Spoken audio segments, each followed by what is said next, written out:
थुआमुलरामपुर block BJP पक्षर एक motorcycle रे शोभा यात्रा। पेहेलग्राम हत्याकांड को निंदा करा जाई जवान ऑपरेशन सिंदूर विजय उत्सव पालन अवसर में थुआमुलरामपुर ब्लॉक बीजेपी पक्षर 20/5/2025 तारीख सोमवार दिन एक मोटरसाइकल शोभा यात्रा अनुष्ठित हो जाइछि। थुआमुलरामपुर शहर परिक्रमा रे बाहरी परिमा माणिकेश्वरी मंदिर को जाई समस्त सदस्य मां को दर्शन करथिले।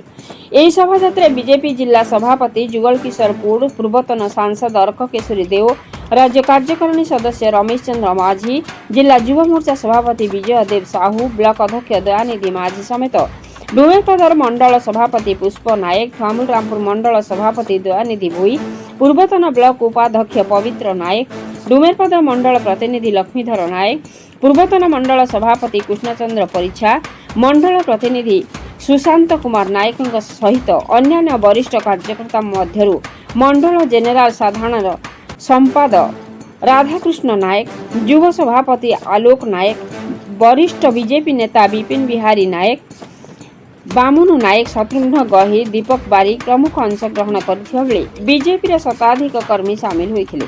थुआमुलरामपुर ब्लॉक बलभद्र बांक रिपोर्ट मसीहा न्यूज। परिचय दियंतु। मोना सुशांत कुमार नायक, बीजेपी थुआमुलरामपुर मंडल प्रभारी अछि। आज रैली उद्देश्य कौन था?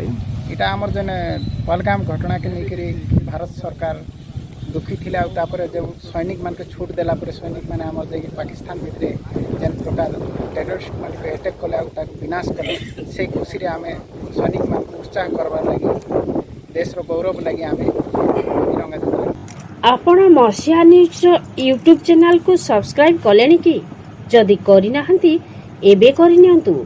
एहा सह मसीहा न्यूज रो फेसबुक पेज को और ट्विटर को फॉलो करंतु। ता सह मसीहा न्यूज रो ऐप आसी गलानी।